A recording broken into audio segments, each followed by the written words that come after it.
I'm here to tell you that no matter how much a woman could say that she's independent, that she doesn't need a man, she does. Because there's moments in her life that she is feeling so fucking low and so down in this life that she wishes she had somebody to call. Hey guys, welcome back to Fiend News. Today we're talking about modern women having a hard time getting dates with men. Big surprise, right?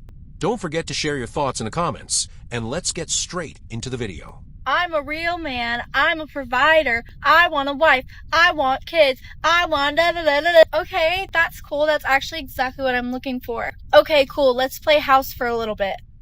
Okay, ghosted. What? She really has no reason to complain. Back in her younger years, she was probably ghosting a lot of guys too.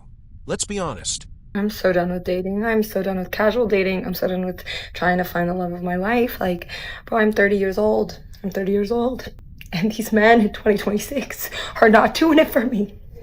They're just not. I don't know if it's LA. I don't know if it's the whole world. But yeah, I think I'm just going to try and be single for the rest of my life. Because every time I even try and step outside and go on a date, I realize how much effort I'm putting into something that does not put in effort. Ever. The men she is interested in don't want anything serious. She will probably never really understand that. Ever. Like, I don't know what it is. Men in 2026, they want everything. They want their cake and they want to eat it too. Like, they don't want one person. They want a million of them. And then the best one to come, they'll drop you in a heartbeat. So that's how I feel about dating in 2026. Things will likely get harder for her because she keeps complaining about being single instead of changing anything. Guys, I swear, dating in New York City is not for the weak. There are literally millions of single men out here, but like, where are they? Like, I am a lover girl. I just want some romance, and honestly, I'm not gonna find that on Tinder. Swiping all day is not gonna find me like a genuine connection.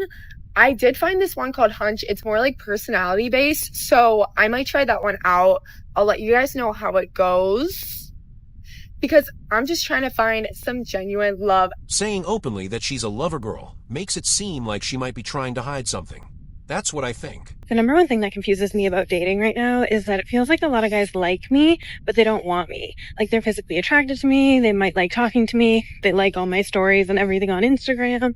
They might send me a DM every so often, but no one wants to actually make an effort to create something substantial with me. No one wants to make any sort of commitment. No one wants to plan dates.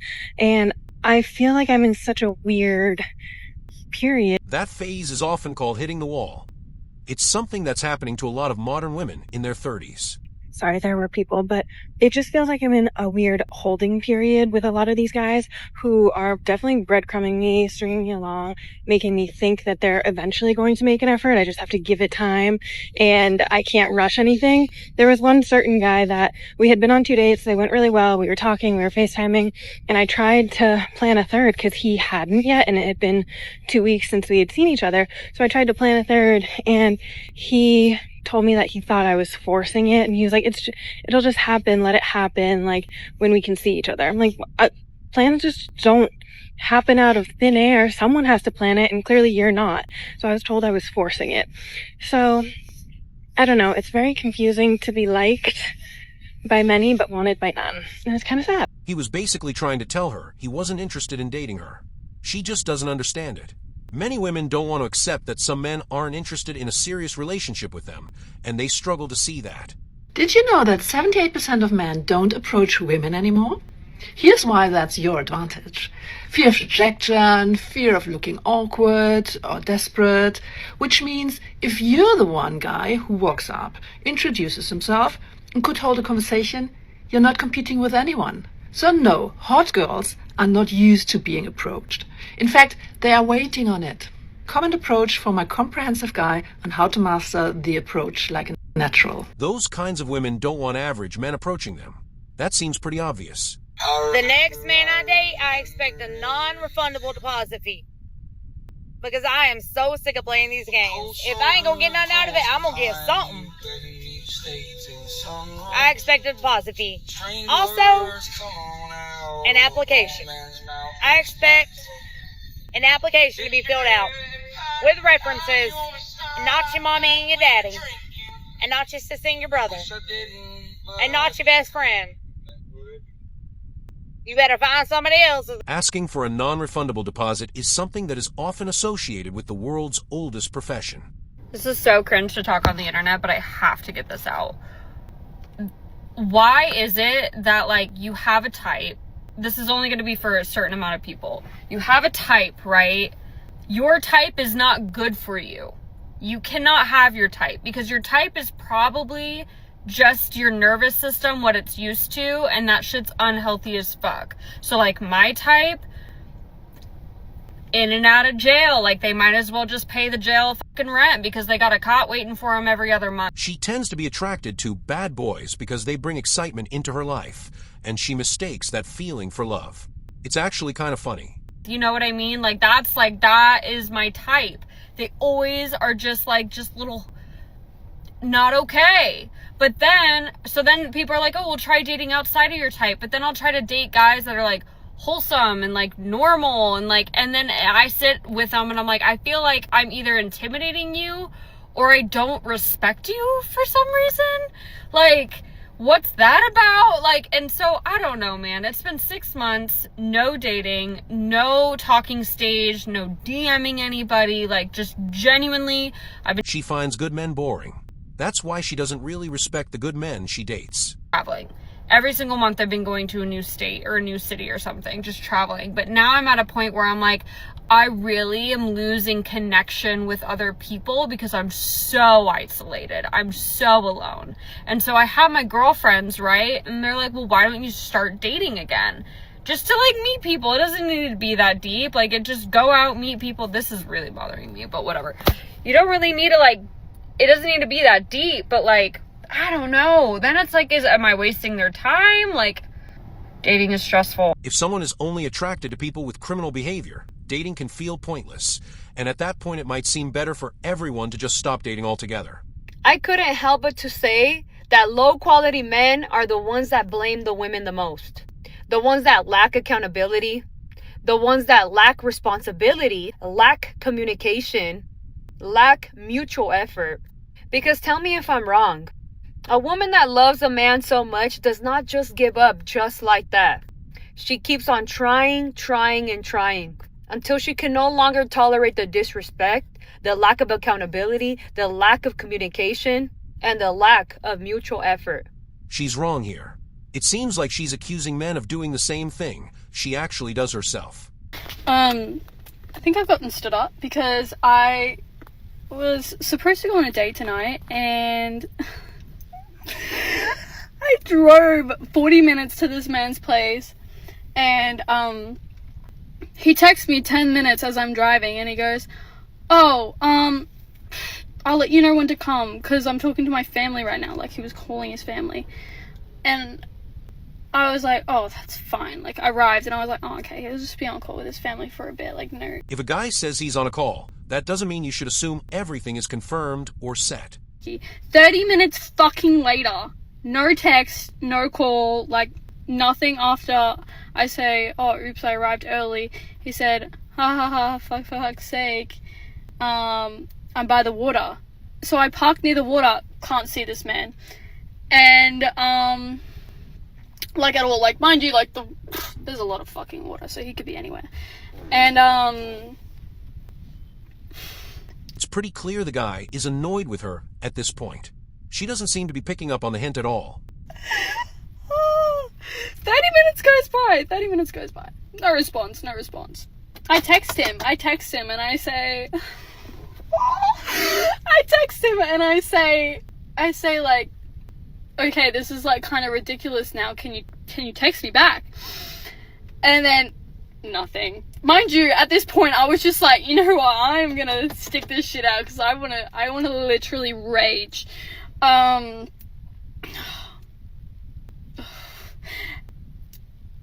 It's been a fucking hour, guys. An hour, no text, no She doesn't want to accept that the guy clearly wasn't interested in dating her. call. Mind you, I've tried to call him, attempted, nothing. Drier than my fucking cooch right now. I am so angry. I I could actually be violent. Like, I'm just, you know what I'm expecting to see right now? I'm expecting to see him with another girl walk straight past me. Like, that's exactly what I'm, like, my mind is picturing right now. And I just want it to be true so I can go out there and strangle him. It always feels like a big deal when a woman like this gets stood up by a guy like Chad, doesn't it? Anyway, I hope your night's better than mine, because I think I might have to drive home. A 40-minute drive home. And mind you, this is like 20 minutes away from my work tomorrow, so that's just a big plus for me. So hope your night's going better than mine. You can say it's wrong to ghost her like that, but that kind of behavior is often expected from someone like Chad. I think that's just how it is. I hate it when men are good people in like relationships and shit like that. You don't understand how hard it is to date a good guy and then it not work out for whatever reason. How am I supposed to get over you if I can't hate you? I had this once, like, it wasn't a situation, we were dating. I had to move away, basically. And I still think about this man. It's been like 5 months. And I was like, it ended so amicably. And I'm just like, I still think about him, bro. Be more dickish. I need guys to be more dickish when things are ending, because like it's so much easier to get over you when you're a dick. Okay. Videos like this make it seem like even when he tries to be a good guy, it still doesn't really matter. I mean this wholeheartedly when I say that I am opting out of dating in 2026. Unfortunately, well, fortunately for me, I'm going to be a lot more self-centered, and I think that's something that I've been lacking because I've always been putting that time into someone else. These are just kind of the reasons why I'm choosing not to date in the year of 2026, and to be quite frank, it might be longer than that. I tried the whole long distance thing. Not for me. That was probably one of like the scariest situations I've ever been in. Quite humbling. 2025 has been just such a weird year. I think many modern women already seem very self-focused, and it would be hard for them to become even more self-centered. That's just my opinion. They are not in it, baby girl. What do you want me to do? What do you want me to do? Do you want me to lie to you? Do you want me to lie to you? Is that what you want me to do? You want me to lie to you? You want me to tell you that no, mixed signals just means that he's a bit shy? Is that what you want me to say to you? Oh, he's just very shy. You know, he's been hurt before. Stay there. Stay there. Keep giving your feminine energy. Give him your whole life force, you know, and just sit there and wait patiently until he decides that actually he does want a relationship. Men often experience the same thing when a modern woman puts them in the friend zone. That's why a lot of guys are done chasing and stop giving women attention or validation for nothing in return. Relationship. Is that what you want me to say to you? You know I'm always going to keep it real on here. Mixed signs means get the hell out of there. I don't know who needed to hear this, but somebody needed to hear that. Mixed signs means get the hell out there. Trust me, you don't want to stick around. Alright? People who give mixed signals are people who have time to waste. And baby girl, I'm not going to let somebody waste your time. If somebody wants your time, they have to pay for it. Alright? Tell him book a slot. Stop doing that. We don't do that anymore. It seems like she might actually be talking about herself while trying to give other women a motivational talk. I think that's what's going on. The hottest men, they're not in San Diego. They're not in the big cities. They're not in LA. They're not in New York like you would expect. Yeah, like maybe on paper they might seem like the hottest right off the rip, but truly the hottest men are in like Wisconsin, Montana, Idaho, maybe a Dakota, and they're like so undiscovered somewhere. Like the only time that I will see them is if like one of their videos might go viral on TikTok, but then you tap on their page and they have like 76 followers, or they might like be gaining followers because now people are discovering they're hot. Then they move to LA and blah blah blah blah and get less hot. But the men that you see running around Newport Beach, the men you see running around, I don't know, Miami, not the hottest men. Even if what she's saying is true, it doesn't really change anything. They still won't choose her. I've been going to a lot of places in the city recently, coffee shops, cafes, bars, events, places where there are a lot of people, and I haven't seen a hot man in a long time. I don't know how to explain this. I like go out and I see beautiful women left, right, center. Beautiful women dressed up, stunning, hair done, confident, and then I just see no comparable men. In other words, she's upset because she feels like there aren't enough Chad types around these days. I don't know what it is. Like, where are they? I haven't seen a man that's made me like stop in my tracks in like I don't even know how long. I haven't seen a man in public where I've been like, oh, that's my 10-second crush of the day. I see gorgeous women anytime I step outside of the house. I know there will be men who like look at this and are like, well, we went outside and we saw you and we didn't think you were hot either. That's not what I'm talking about. I bet you went outside and you saw some women that were hot. And I know this is probably a function of the patriarchy because women are expected to put more effort into their appearances and into presenting as hot more than men are, but it's kind of wild to me. Where are they? Isn't the patriarchy. It's that some women have unrealistic standards for men. I'm here to tell you that no matter how much a woman can say that she's independent, that she doesn't need a man, she does. Because there's moments in her life that she is feeling so fucking low and so down in this life that she wishes she had somebody to call. When she needs help, when the car is broken down, when there's something heavy that she can't pick up. Because a woman will never be as strong as a man. And we are both here to help each other grow and support one another. That is why we need one another. How many of you guys think she's only saying this because she's dealing with a flat tire right now? Have y'all ever noticed that men are always taught how to treat a woman properly, but women are never taught how to treat a man properly? In fact, women learn what they should expect from a man, but men never learn what they should expect out of a woman. That's because the idea of doing something for a man offends a lot of modern WOM. Can we please bring back house parties? Because if you guys really don't think you're going to meet your wife in the bar, then like, where are you going to meet her? Really? You can literally meet like mutual friends so easily that way. I feel like people need to just like start having pre-games and start having house parties. It's as, just like a way of like mixing your friends. It's just so much easier to like approach people like, oh, I know you and I know you and like now we're friends. And it actually lasts that way because like you're like, oh, like I know we're gonna get along because like you're friends with him, I'm friends with him or her or whatever. And like it'll actually last. Versus it being so awkward on first date and being like, yes, what's gonna happen? Exactly. Why are these women going to bars and frat parties to try to meet a potential husband? Something doesn't really add up here, does it? I don't know what's in the water, but men are just flabbergasting me every single day. I just got done from the gym. I had a long week. I wanted to do a leg day and a sauna. And I got done, got my protein shake. I'm excited. And I'm in the elevator, and this guy is in the elevator. I barely made it, and I literally got smushed into the elevator door, in between the doors. And the guy did not even lift a hand to even help me stop. It was like, it was a bad slap. What was he supposed to do? Open the elevator doors that were already opening? Come on. If you want early access to videos, weekly lectures, and case study breakdowns of human behavior, check out the members area link in the video description. Otherwise, click one of the videos on screen if you enjoyed this one. Take care of yourself, and I'll see you in the next video. Peace.